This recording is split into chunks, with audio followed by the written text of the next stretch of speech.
Hoy responderemos a la pregunta si un marco de 5x7 o un marco de 8x10 es más agradable visualmente, pero primero algunos.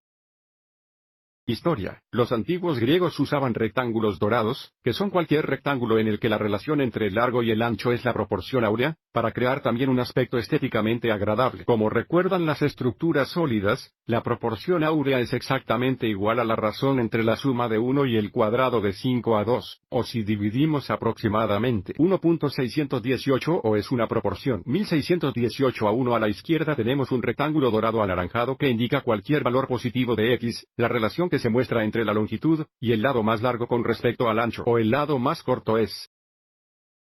1.618, que es una aproximación excelente para la proporción áurea. El rectángulo áureo se usa a menudo varias veces en el mismo edificio, como el Partenón, que se muestra en la figura 13.3 abajo. En el centro, también se pueden encontrar rectángulos dorados en edificios del siglo XX, como el monumento a Washington que se muestra a la derecha y ahora volvamos a nuestro.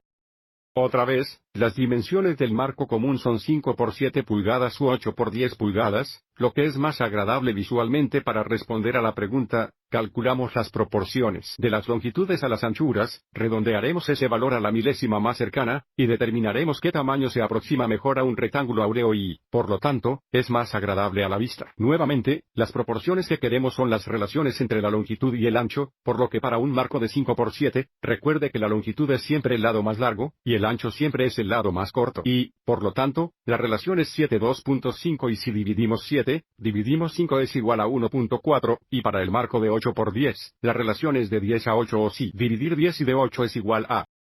1.25 y porque 1.4 está más cerca de la proporción áurea de 1.618 que 1.25 el marco de 5 por 7 pulgadas es una mejor aproximación a un rectángulo dorado y, por lo tanto, es más agradable visualmente que un marco de 8 por 10 pulgadas. Espero que te haya parecido interesante. Gracias por